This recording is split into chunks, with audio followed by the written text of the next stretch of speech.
예, 여러분 안녕하세요. 오늘도 한번 이제 털고 또 지나가야죠. 어제는 이제 주일인데 엄청 너무너무 많은 은혜로운 말씀을 많이 들어가지고 정말 좋은 하루였는데, 이 정말 은혜로운 말씀을 목사님이 아는 성도들로부터 들었을 때 더욱더 은혜로운 그런 것 같아요.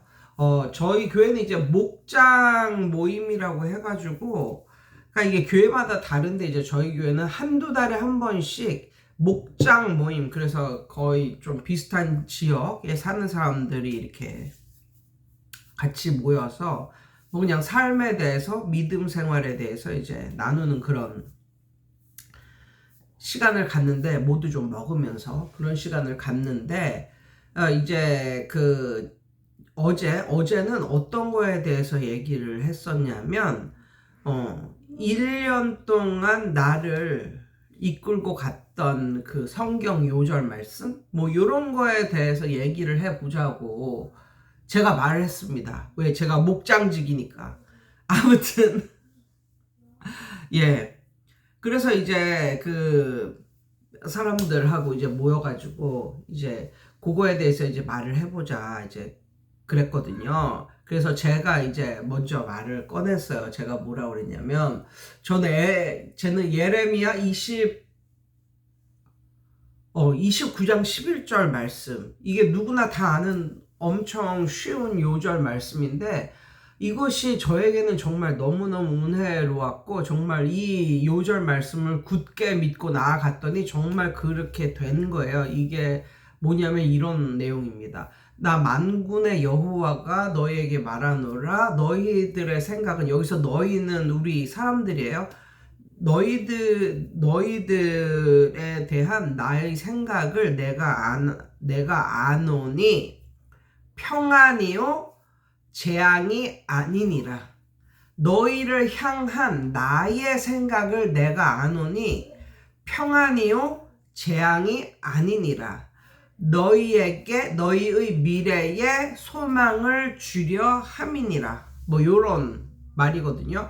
물론 성경 뭐 종류마다 뭐 다 뭐 표준 세번역 뭐 또 뭐 개역 개정 뭐 뭔가 다 달라서 약간씩은 다르지만 주요한 그 뜻이 그거예요. 너희들에 대한 나의 생각을 내가 아노니 그것은 평안이요 재앙이 아니니라. 그리고 너희의 미래에 희망을 주려 함이니라. 요런 말이거든요.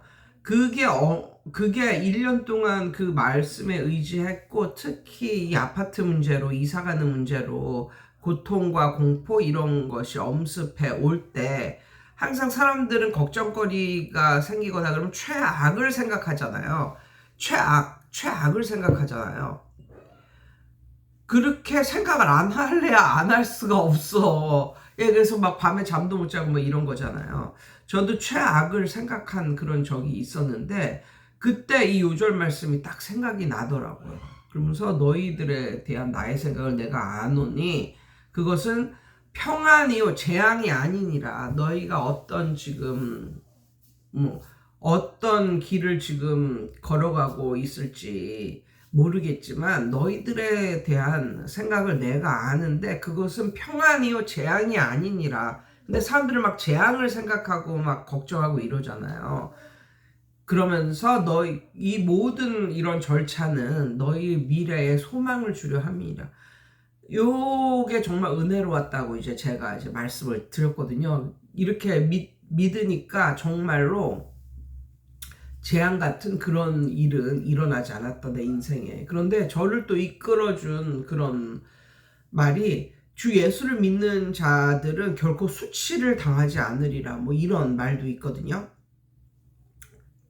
그런 말들을 계속 말을 했어요. 약간 고통이나 이런 것이 엄습해 올 때. 그래서 그 요절 말씀에 대해서 제가 얘기를 했고, 어떤 또 자매님 이 말씀을 하셨는데, 이제 부부죠, 부부 그 여자분이 이제 말씀을 하셨는데, 이슬을 그분의 카톡에 보면 이슬을 머금은 이슬 같은 은혜를 머금은 인생 뭐 이런 식으로 카톡 글귀가 딱 나와 있어요. 그러면서 그분은 그러시더라고요. 본인은 이슬 같은 은혜를 머금은 인생이라는 표현이 너무나 좋아가지고 본인이 카톡에도 카톡 프사에도 이렇게 써져 있는데 이 뒷말이 무엇인지 아시냐고 이제 그러는 거예요. 그래서 모른다고 그랬더니 그분이 그러는 거예요. 이 뒷말이 뭐냐면 이슬 같은 은혜를 머금은 인생. 그 뒷말은 이슬의 은혜로 말미암아 백합화가 핀다. 백합화가 핀다. 뭐 이런 내용의 말을 그분이 성경에서 찾으셨다는 거예요. 그래서 그분은 젊었을 때 생각을 했대요. 주님이 폭포수처럼 부어주시는 은혜, 뭐 이런 거. 정말 엄청나게 감당할 수 없을 만큼 은혜를 쏟아 부어주신다. 뭐 내 잔을 넘치게 한다. 은혜를 쏟아 부어주신다. 뭐 이런 내용의 소망을 사람들이 갖고 살고 있잖아요. 그렇지만 정말 참된 은혜는 이슬 같은 은혜다라고 말을 하더라고요. 결코 위에서부터 소나기처럼 쏟아 부어주는 은혜 이런 거는 한번 가고 나면 이제 없는 거예요. 그렇잖아요. 그리고 소나기처럼 쏟아 부어주는 폭포수처럼 쏟아 부어주는 은혜를 받을 만큼 그런 용량이 되는 사람도 드물고 그러면서 그 뭔가 빗방울도 아닌 이슬의 은혜로 말미암아 백합화가 아름답게 핀다는 그 내용을 읽고 본인은 감동을 받았고 본인의 지나온 세월을 생각하면 아이고 힘들다 이렇게 하면서도 계속 올라갔다는 거예요. 계속 발전을 했지 여태까지 예수 믿고 살면서 고꾸라진 적은 없다고 계속 발전을 했다고 이렇게 말을 하면서 본인은 이슬 같은 은혜를 사모한다고. 이슬은 끊임없이 새벽마다 공급되어 주는 그런 은혜고 본인은 그런 은혜를 사모하면서 끝까지 살 거라고 이렇게 말을 하는데 정말 그 말씀을 듣는데 정말 은혜로웠어요. 기독교에서는 그런 거 이외에 날마다 솟는 샘물의 은혜, 샘물 이렇게 몇 번 퍼먹으면 없어질 것 같은데 그 샘물로 인해서 하루를 살 수 있는 거잖아요. 그런데 그 샘물은 끊이지 않고 날마다 솟아나. 그래서 기독교에서는 날마다 솟는 샘물의 은혜, 정말 하찮은 이런 거지만 이것이 끊이지 않고 계속되는 그 은혜가 한 번 퍼부어주고 끝나는 은혜보다 훨씬 더 값지다. 세상에서 원하는 그런 복은 한 번에 정말 넘치도록 쏟아부어주고 소나기처럼 폭포수처럼 쏟아부어주는 그런 은혜지만 우리에게 필요한 것은 그런 은혜가 아니라 정말 이슬 같은 은혜 아니면 날마다 솟는 샘물의 은혜 이런 것이 필요하진 않을까.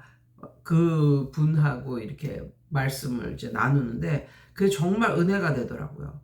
또 그분의 이제 남편분이 말씀을 하는데 본인은 올해뿐만 아니라 정말 이 대목을 읽고 정말 깊은 인상을 받았고 정말 그런 것 같다고 말씀을 하는데 그게 뭐냐면 성경에 이제 보면은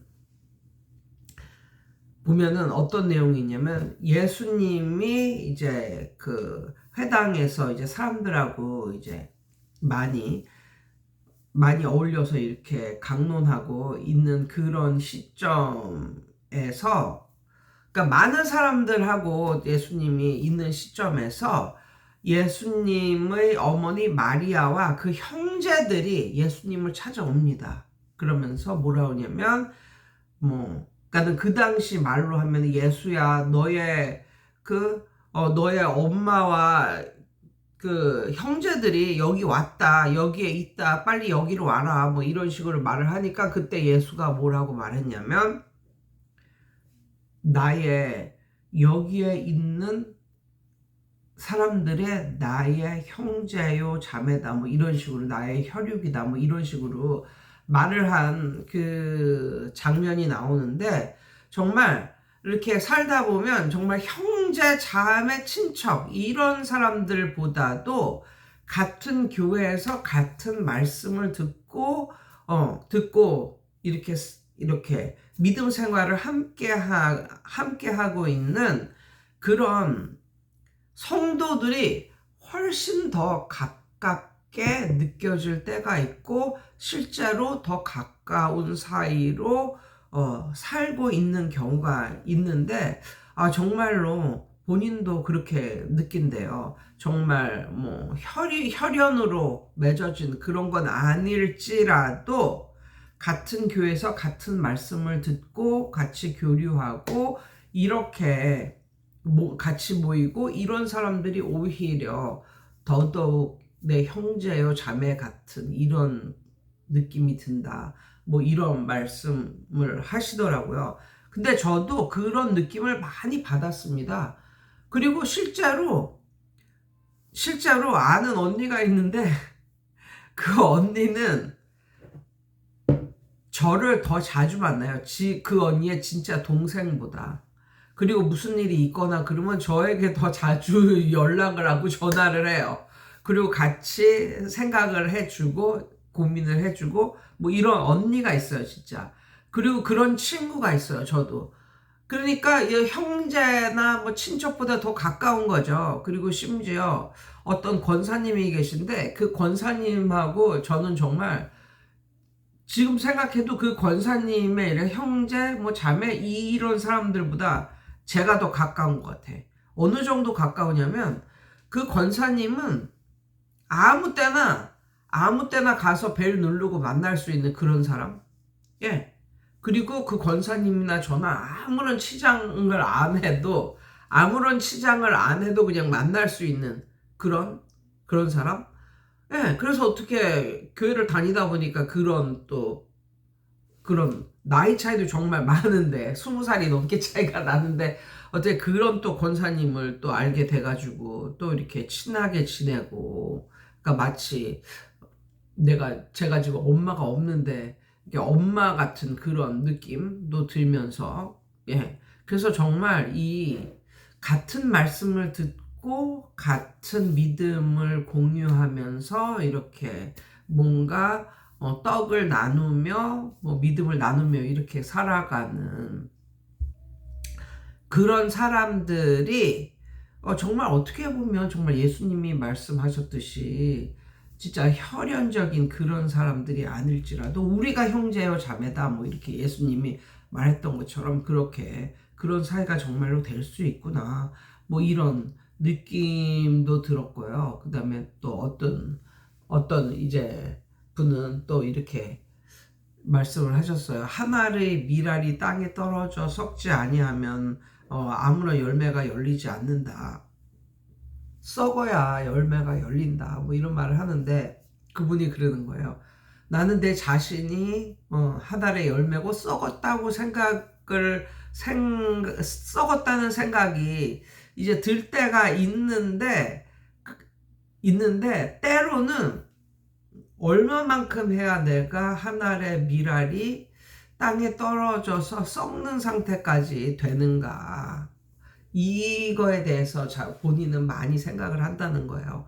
어느 정도 내가 겸손해지고 그랬을 때 비로소 이게 한 알의 열매가 썩었구나, 뭐 이런 느낌이 드는지 모르겠다고. 그렇게 썩어야지만 다른 믿음의 열매가 주렁주렁 이제 열리는데, 어떻게 보면 어떨 때 보면 본인이라는 한 알의 열매가 썩은 것 같기도 한데, 또 어느 때 보면은 썩은 게 아니라 멀쩡한 것 같을 때도 있다고, 뭐 이런 식으로 하면서 말씀을 하시는데 약간 웃기기도 하고 이제 그랬어요. 그러니까 그런 내용을 어제는, 그러니까 1년을 살면서 어떤 요절 말씀이 나를 감동시키고 또 나를 나의 1년 동안의 인생을 이끌어 왔는지 그런 걸 좀 나눠보자는 그런 생각이 들더라고요. 그랬더니 사람들이 정말